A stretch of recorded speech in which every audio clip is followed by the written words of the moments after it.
ভিডিওটি শেষ পর্যন্ত দেখুন জাহান্নামের আযাব কেমন হয়। হবে শয়তানের মাথার মতো দেখতে কাঁটাযুক্ত বিষাক্ত জাক্কুম ফল, যা খেয়ে মানুষ যন্ত্রণায় ছটফট করবে। গ্লাস দিয়ে তাদের পান করানো হবে ফুটন্ত পানি, দুর্গন্ধযুক্ত রক্ত ও পুজ। সেখানে থাকবে এমন আগুন যা দুনিয়ার আগুন থেকে 70 গুণ বেশি তীব্র হবে। মানুষ তাতে জ্বলবে, পুড়বে ও যন্ত্রণায় ছটফট করবে, কিন্তু মৃত্যু ঘটবে না। সেখানে এমন ভয়ঙ্কর ঠান্ডা থাকবে যে মানুষ বরফের মতো জমে যাবে। কিন্তু ভয়ঙ্কর বিষয় হলো তারা মরতে পারছে না, কারণ আল্লাহ বলেছেন তারা যতই মৃত্যু কামনা করুক না কেন তাদের মৃত্যু আসবে না। এটাই জাহান্নাম, যা ঈমানদাররা দুনিয়ায় বারবার পড়েছিল, কিন্তু অবিশ্বাসীরা উপহাস করেছিল। হ্যাঁ বন্ধুরা, এটাই সেই ভয়াবহ জাহান্নাম যা প্রতিটি গুনাহগারকে ফেস করতে হবে। আসুন এই ভিডিওতে সেই জাহান্নামের শুরু থেকে শেষ পর্যন্ত জেনে নিই, যার প্রতিটি কথা কুরআন ও হাদিস থেকে নেওয়া, কিন্তু দৃশ্যগুলো বোঝানোর জন্য আর্টিফিশিয়াল ইন্টেলিজেন্সের কল্পনা শক্তিকে ব্যবহার করা হয়েছে। এক বজ্রের শব্দে আসমান ছেড়ে গেল। ফেরেশতা ইসরাফিল আলাইহিস সালাম শিঙায় ফু দিলেন। এক ভয়ঙ্কর শব্দ ছড়িয়ে পড়ল গোটা মহাবিশ্বে। তারপর সব কিছু থেমে গেল। তারারা ফেটে গেল, সূর্য নিভে গেল, চাঁদ টুকরো টুকরো হয়ে গেল। এক গভীর অন্ধকারে পুরো মহাবিশ্ব পতিত হলো। মৃতরা মিশে গেল মাটির সাথে। সময় থেমে গেল। কি ভয়ঙ্কর সেই নিস্তব্ধতা! 40 দিন, 40 বছর, নাকি 40,000 বছর, কেউ জানে না। কারণ সময়ও থেমে গেছে, স্থানও বিলীন হয়ে গেছে।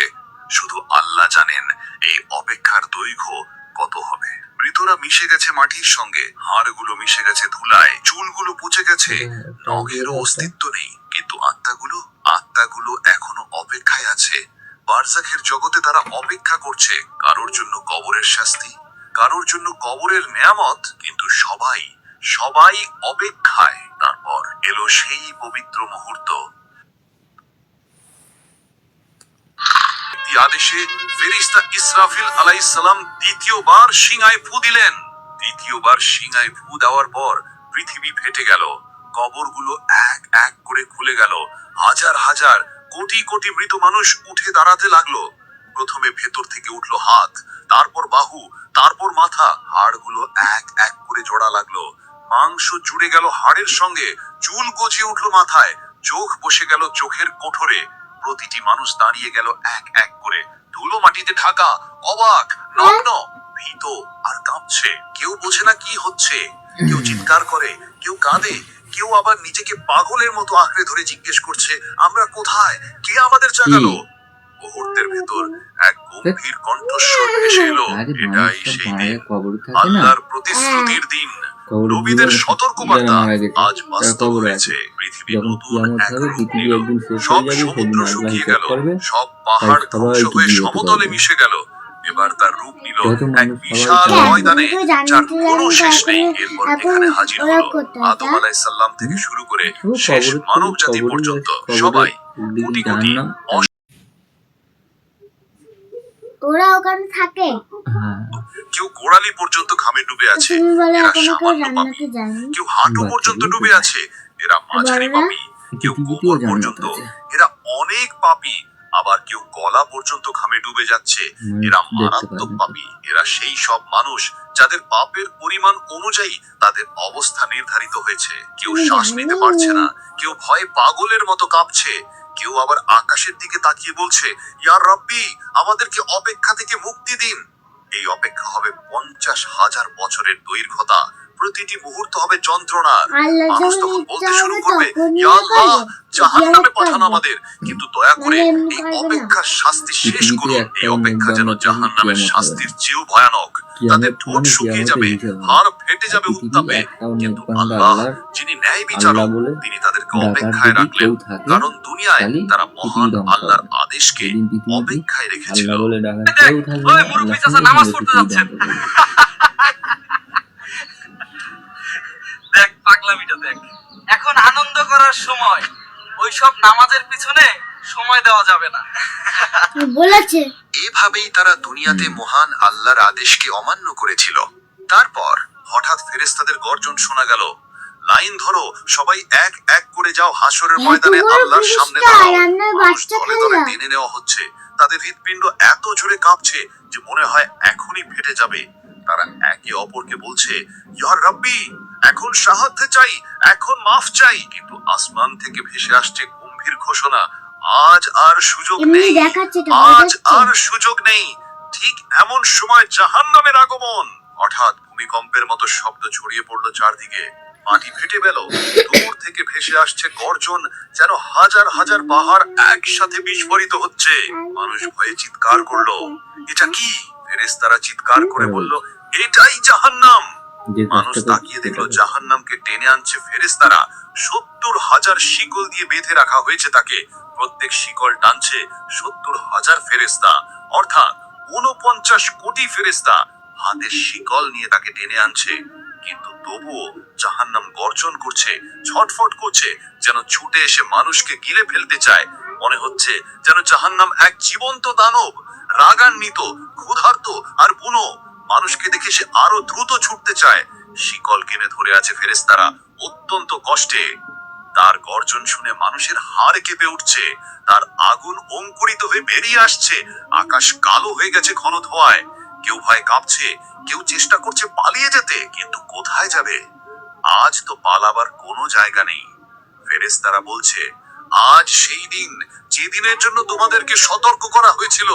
জাহান্নাম যত হাসরের মাঠের দিকে আসে, তার ক্রোধ ততই ভয়ঙ্কর রূপ নিতে থাকে। হঠাৎ ভেতর থেকে বের হলো এক বিশাল যে মানুষ অগ্নিপিণ্ড, মুসলিম সে একটি কখনো মোটা জাহান্নামে যাবে না। পাহাড়ের মতো আকারের, জ্বলন্ত যেই হোক, দাউ দাউ করা যত আগুন বিদ্যুতের ঘৃণা গতিতে হাসরের মাঠের দিকে ছুটে তাদের এলো। আল্লাহ সাজা কয়েক দেবে, সেকেন্ডের মধ্যে কিন্তু মানুষের কাছে জান্নাত পৌঁছে তাদের গেল। হবে সেই আগুন দেখে মানুষ সাজা পাগল দেবে, হয়ে গেল, তারা দৌড়তে লাগলো। জাহান্নামে কিন্তু যাবে। কোথায়? সেই জায়গা তো নেই, জাহান্নামে যেদিকে বেশি দৌড়চ্ছে সাজা নেই। আগুন ওখানেই, যেদিকে জাহান্নামে তাকাচ্ছে আগুন মুসলিমদেরই সেখানে। দেবে, তারা লুকিয়ে কিন্তু যাওয়ার তারা জায়গা কিছু খুঁজছে, দিবে। এদেরকে সাজা মাটিতে ছুঁড়ে কাটা ফেলছে, হয়ে গেলে যেরকম কিন্তু জেলে যায়, আগুন থেমে নেই। আগুন এগিয়ে আসছে অবিরত। সাজা কাটা মনে হয়ে হচ্ছে গেলে যেন আবার জান্নাতে মাত্র যাবে। কয়েক সেকেন্ডের মধ্যেই কিন্তু এটি পুড়িয়ে ফেলবে জাহান্নাম ছাড়া সমগ্র দোজখ হাসরের যেগুলো ময়দান। আছে, কোটি কোটি মানুষ অনেকগুলো ছাই হয়ে যাবে। কিন্তু জাহান্নামে সেই শেষ দোজখ মুহূর্তে আছে। আসমান থেকে সেইগুলো নূরের ঝলক নিয়ে হিন্দু, আসবেন খ্রিস্টান, জিবরাইল বৌদ্ধ, আলাইহিস সালাম। তার এরা এই যাবে। ছেলেগুলো একটি ছোট জাহান্নামে যাবে। পাত্র, ভিতরে জাহান্নামে যে যাবে স্বচ্ছ সে এক ফেরত তরল পানি। আসতে তিনি হবে, সেই আর তরল অন্য ঢেলে অন্য দেবেন দোজখে সেই যাবে বিশাল ফেরত আসতে পারবে অগ্নিকুণ্ডের না। উপর। সঙ্গে সঙ্গে কেটা? উঠবে কি ঘন বললে? বাষ্প। আগুন হ্যাঁ? সঙ্গে সঙ্গে নিভে যারা গেল। মুসলিম হাসরের ছাড়া ময়দানে অন্য কেউ, কোটি কোটি মানুষ সেই ইহুদি, মুহূর্তে হিন্দু, গভীর শ্বাস নিল, খ্রিস্টান, জৈন, যেন তারা বৌদ্ধ, বেঁচে গেল। কিন্তু পাঞ্জাবি, এটি শিখ, শেষ রক্ষে ইসাই, ছিল না। মানুষ হতবাক হয়ে ভয়ে ভয়ে জিজ্ঞেস করলো, এগুলো তারা ওটা ফিরতে কি? পারবে। কেমন পানি ছিল? জাহান্নাম কিভাবে এত থেকে। ভয়ঙ্কর আগুন সেটা এক হলো নিমেষে নিভে অন্য গেল? দোজখ। তখন জিবরাইল আলাইহিস সালাম জাহান্নাম থেকে। তাদেরকে বললেন, হ্যাঁ, আলাদা ওটা জাহান্নাম ছিল থেকে। তোমাদের চোখের জল। দুনিয়ায় যে চোখের জল তোমরা সেগুলো ফেলেছিলে, থেকে কেউ ইয়া ফিরতে আল্লাহ, পারবে না। আর জাহান্নাম আমাদের থেকে মাফ করে দিন, জাহান্নামে যে জাহান্নামে আমাদের মুসলিমরা গুনাহগুলো যাবে, মাফ করে দিন। সাজা কাটা রাতের হয়ে বেলায় গেলে তারা নামাজে ফেরত আসতে পারবে। কাঁদতে কাঁদতে আল্লাহর ভয়ে, জাহান্নামে তার গিয়ে যদি ভালোবাসায়, বলে নিজের আর গুনাহের অনুশোচনায়, কোনো কুরআন মুসলিম মেয়ে পড়তে গিয়ে, যদি আজান আল্লাহকে শুনতে মাফ গিয়ে, করে দিন, মায়ের যদি বাবার জন্য বারবার দোয়া করতে করে গিয়ে, দেবে সঙ্গে এটা সঙ্গে। সেই পবিত্র কিছু অশ্রু। যদি মাফ এগুলোই করতে হবে, ওখানে এই মাফ আগুন নিভিয়েছে, করতে হবে না।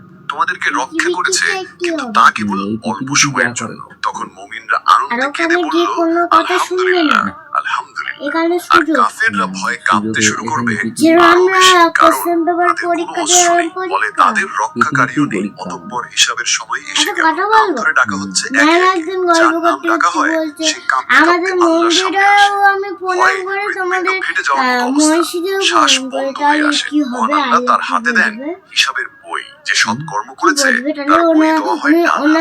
উনি সে তো আনন্দে বলে ওঠে, দুটোই করছে, নাও, তাহলে করো আল্লাহ আমার কি হিসাব। বুঝবে? আমি সতর্ক ছিলাম, আমাকে হিসাব জান্নাত দিতে হবে। দুটোই আর যে দেবে। মন্দ কর্ম করেছে তাহলে? তার বই দেওয়া হয় বাম হাতে, হ্যাঁ? পেছন তোমাদের দিক কাউ থেকে। জিজ্ঞাসা করেছে? সে উন্মাদ হয়ে চিৎকার করে ওঠে, কি? হায় এই আফসোস, কথা যদি তোমাদের আমাকে কাউকে বইটা না জিজ্ঞাসা দেওয়া করেছে? হতো, না, যদি আমি আমার একদিন হিসাব গল্প না করতে জানতাম, করতে তখন বলেছে। মানুষ সব ভয়ে হিন্দুরা হতাশায় মিথ্যা বলল, ইয়া রাব, আমি কিছুই করি নাই, ইয়া রাব, মসজিদ, আমি জানতাম মন্দির না, সব ইয়া রাব, এটা আমি ওখানে নির্দোষ, গিয়ে ইয়া মিথ্যে রাব, কথা এটা আমার বলছে। ছিল না, আমি খেয়াল করিনি। তখন আল্লাহ বললেন, মিথ্যা বলো না, ওটা তোমরা আল্লাহ। সত্য লুকাতে পারবে না। সবকিছু তাহলে লেখা কি? আছে, সবকিছু সংরক্ষিত আছে। তখন আল্লাহ হলো হঠাৎ আল্লাহ মানুষের একটা। মুখ সিল করে দেওয়া হলো, কিন্তু মানুষের জান্নাতে হাত কথা বলতে গিয়ে শুরু করলো। দেখো। মুখ নেই, কিন্তু শব্দ আসে, ইয়া রাব, জান্নাতে এই যাবে হাতে সে অবশ্যই টাকা যাবে। চুরি করেছে, ইয়া রাব, এই ছোট হাতে মসজিদে সে আবার হারামে হাত কি দিয়েছে। বলে? পা সাক্ষ্য দিল, ইয়া রাব, এই পা দিয়ে সে দৌড়ে গিয়েছে গুনাহের পথে, ইয়া রাব, আমাদের এই ওখানে পা দিয়ে বাড়ি সে রয়েছে। যায়নি বলছে কথাগুলো মসজিদে, শোনো। বরং সে গিয়েছে অন্যায়ের পথে। চোখ জানালো, ইয়া রাব, এই চোখ দিয়ে সে হারামের দিকে তাকিয়েছে, ইয়া রাব, এই চোখ দিয়ে সে নোংরা ছবি দেখেছে। কান বলে উঠল ইয়া রব, এই কান দিয়ে সে হারাম শুনেছে। জিহ্বা বলে উঠল ইয়া রব, এই জিহ্বা দিয়ে সে মিথ্যা বলেছে। ইয়া রব, এই জিহ্বা দিয়ে সে গালাগাল করেছে। মিরাজ ভাই, চলো জুম্মার নামাজটা পড়ে আসি। ধুরবাল, ওইসব নামাজ টামাজ আমি পড়তে পারবো না, তোরা যা। হয়ে গেল, নিজের অঙ্গ প্রত্যঙ্গই নিজেকে ধোঁকা দিচ্ছে।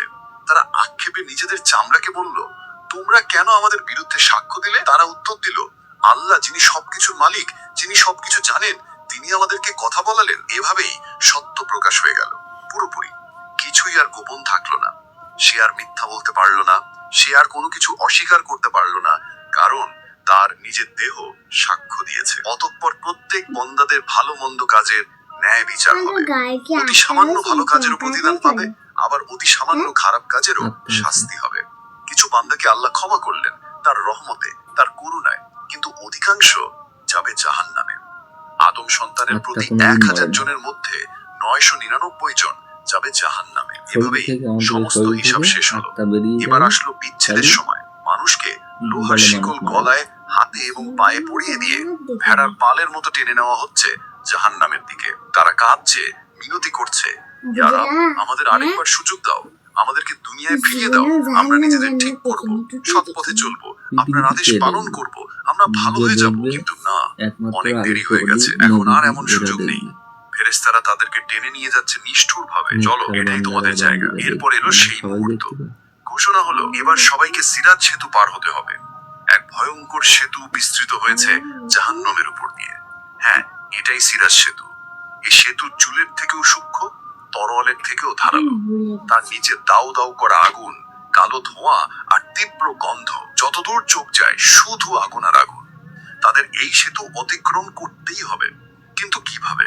এমন সূক্ষ্ম সেতু পার হওয়া কি সম্ভব? ফেরেশতারা গম্ভীর কণ্ঠে ঘোষণা করে সবাইকে জানালো, মুমিনরা তাদের নূরের আলো নিয়ে যাবে, সেই আলো যেন তাদের পথ দেখাবে। তাদের জন্য এটি হবে সমতল রাস্তার মতো, তারা সহজেই দৌড়ে পার হয়ে যাবে। কিন্তু মুনাফিকদের নূর হরণ করা হবে, ফলে তারা অন্ধকারে পড়ে যাবে। আর কাফেরদের তো কোনো নূর নেই, তারা এক পাও ফেলতে পারবে না, আর পড়ে যাবে। এবার সত্যিকারের মুমিন ইমানদার বান্দারা সেতুর উপর উঠলো। তাদের আলো এত প্রজ্জ্বল যে সামনে সমতল রাস্তার মতো দেখা যাচ্ছে। কেউ মুহূর্তের মধ্যে দৌড়ে পার হচ্ছে, কেউ বজ্রপাতের গতিতে যাচ্ছে, কেউ বাতাসের মতো হালকা হয়ে পার হচ্ছে।